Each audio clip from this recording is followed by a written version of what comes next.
Today we're gonna do something really yummy, and this is my easy apple cinnamon fritter cake recipe. And here are the ingredients that we need. A half a cup of salted butter, and this is equal to 114 grams. A half a cup of granulated sugar, and this is equal to 105 grams. A half a cup of milk, and this is equal to 137 grams. 1.5 cups of all-purpose flour, and this is equal to 225 grams. A quarter cup of packed brown sugar, and this is equal to 61 grams. 2 eggs. 3 teaspoons of ground cinnamon, and this is equal to 7 grams. 2 teaspoons of vanilla extract, and this is equal to 6 grams. 2 teaspoons of baking powder, this is equal to 10 grams. A quarter teaspoon of salt, which is equal to 2 grams. And of course our last ingredient, a few apples, and I'm using 3 today in our recipe. Whatever apple that you enjoy or you can get locally, use those in my recipe. So that's it for the ingredients, so let's get started. For my first step, I'm going to get all of my butter into my bowl. And I am using salted butter in this recipe. To that, I'm going to add in my granulated sugar. And the first thing I want to do is I want to get all of these combined and cream this together. So I'm going to grab my mixer, speed number 1, just to start off. I don't want things flying out of my bowl. And I'm going to start incorporating our butter with that sugar. And I really want to cream this well.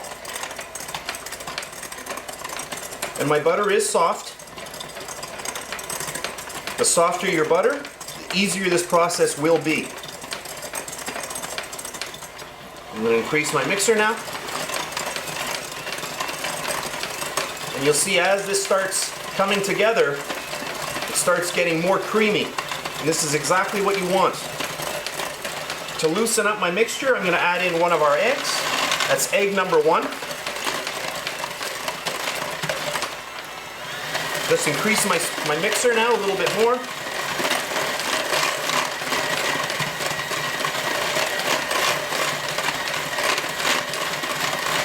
You can see how nice and creamy this is getting.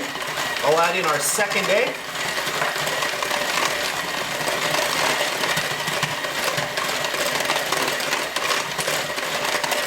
Now that that's really creamy, I'm going to add in my brown sugar.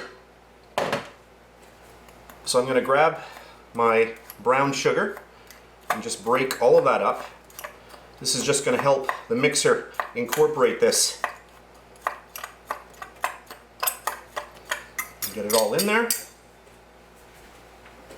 Once again with our mixer. Now I want to get this incorporated. Once it's nicely mixed, and I'm going to add in my vanilla. Put that right in there. And I'm going to add in my little bit of salt. I just want a little extra salt in this recipe, even though I am using salted butter. I can speed this up again. That's good. I'm going to get my milk in now. All of that in there. Grab my mixer.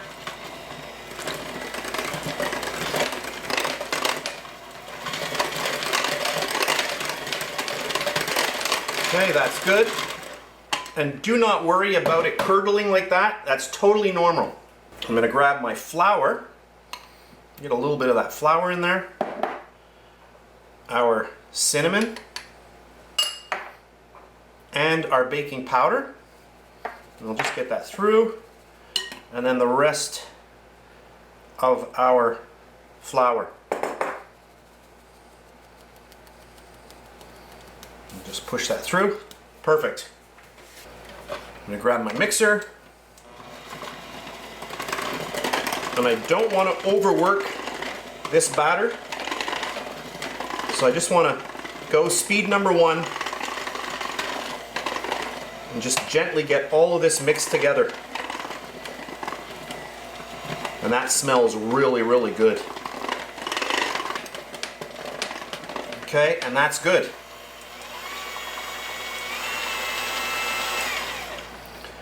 So I have peeled and cored all of my apples. I've just quartered them, and then I'm just going to grab my knife, and I just want to start cutting them into little pieces, and then I can just start dropping those right in to our batter.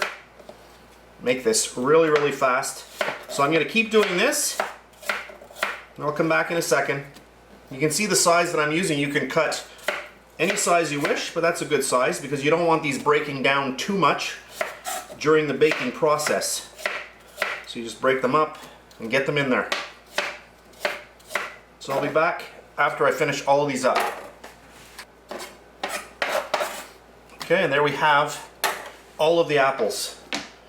And I'm going to grab a little spatula, and I just want to get all of these in there. Now if you wanted to, you could have taken all of your apples, put them into a bowl, put a little bit of granulated sugar in there with a little bit of cinnamon, toss them around, and then put them in here as well. You could have done that as well. Either way, you're going to get a great, great product. So I just want to get all of that folded in, and that's good. And then we will fill our pan. I have my baking pan ready to go. I've lined it with parchment paper and 2 metal clips. Okay, so I'm going to fill this up. And let's fill this. Always use a spatula. You want to get all of this out of your bowl and into your baking container. Okay, that's good. And then I'm just going to take my spatula, and that looks good, just like that. And now I'm going to pop this into my 350-degree Fahrenheit oven. And here we go, exactly 50 minutes in my 350-degree Fahrenheit oven. This is extremely hot right now, so we've got to let it cool down, and then we'll unmold it, and then we'll finish off the video. So at this point, my cake has been sitting here for about 20 minutes. It's slowly cooling down, but it's not cold yet. But I do want to get this out of here because I don't want condensation building up inside the cake. I'm going to remove my little pins, and then with a little bit of a tug, make sure everything's coming out nicely, and now I can just lift it out. Get rid of our pan, and then I'll just pull away the sides here. It's always good when your cake is still warm to allow air to get into it. Otherwise you're going to get condensation, and your cake on the sides and on the top and on the bottom is going to start getting a little bit moist, and you really don't want that. So at this point I'm just going to let it cool down for about an hour or so. Then I'll come back, we'll do a simple glaze, and we'll finish off our recipe. Now we're going to make a really simple glaze. I have 143 grams of confectioner's sugar in my bowl. Confectioner's sugar also is called powdered sugar or icing sugar. 3 different names, but it's all the same sugar. So 143 grams, this is equal to 1 cup. And I also have some milk, which we're just going to slowly start adding to our sugar. I'm going to grab a tablespoon measure. This is equal to 15 milliliters. I'm just going to start off. Usually you're just going to want to do this by eye, but since I'm doing it on camera, I'll measure it out. I'm going to grab my mixer. We're just going to start mixing this up. And you always want to start off with a little bit of liquid because this changes very, very quickly. You can see that that 1 tablespoon of milk has already started to do quite a bit on the sugar here. So I'll get another one in, pour that in.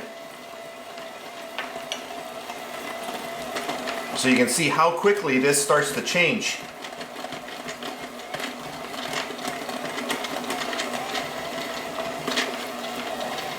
And since I am doing this by myself, I'm going to stop the mixer and I'll get in one more of these just to make it a little easier on myself, and we'll start up our mixer again.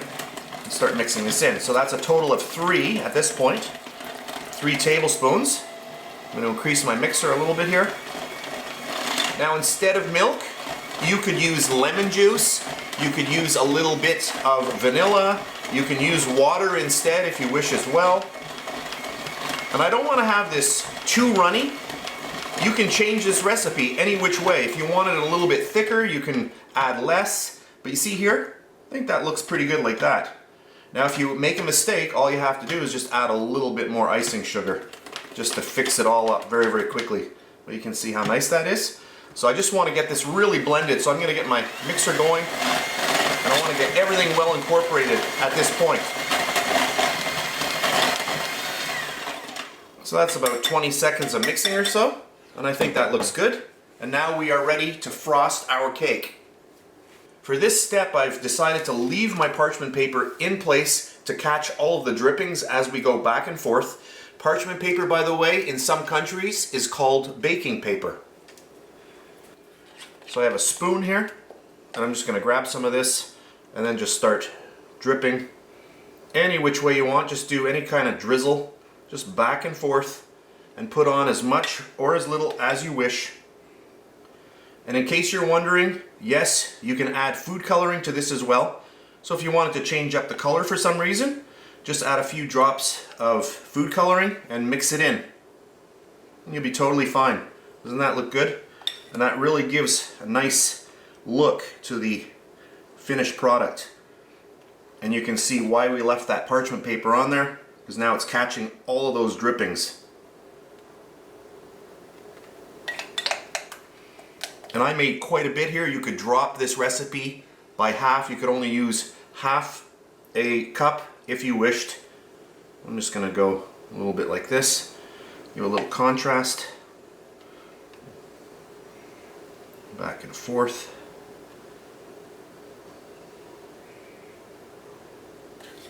This is fun and very, very relaxing. Now before you cut into this, you want to let this sit a little bit so that the icing sugar mixture sets up a little bit so that it dries. So that's what I'm going to do. I'll just turn this around so you can see it. Wow, that smells really, really good. I can smell all that apple and cinnamon just coming right up at me. Really, really nice. So I'm just going to let this sit for a little while and then we'll come back and we'll cut into it. Now that our icing has set up, we're ready to go. And of course, we have to cut into this because I want to show you how nice this looks like inside.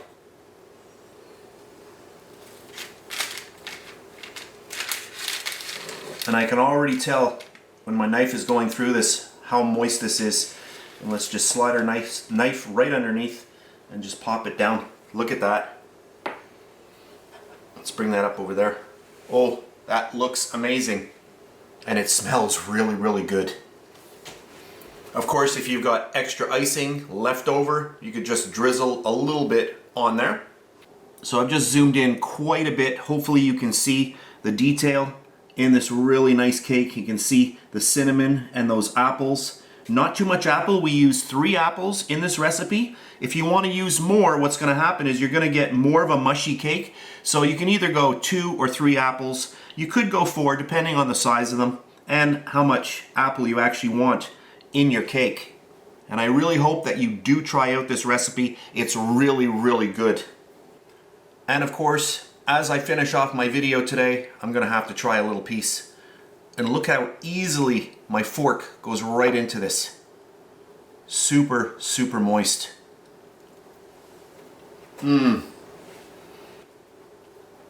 That is so good. And I'll say it again, this is really, really good. If you like apple and cinnamon, you're going to love this recipe. I hope you try it out. That's it for today's video. If you enjoyed it, please give me a thumbs up, subscribe if you wish. I really do appreciate it. So that's it for today, and I'll see you next time. This is so amazing. I think I'm in love. And please subscribe to my BakeLikeAPro YouTube channel and also click that notification bell to be alerted every time I upload a brand new video. If you made it this far, thank you very much for watching. On the screen now, you can choose a video to watch, or you can also click and subscribe to my YouTube channel. And thank you once again for taking time out of your day to watch my video. I really appreciate it.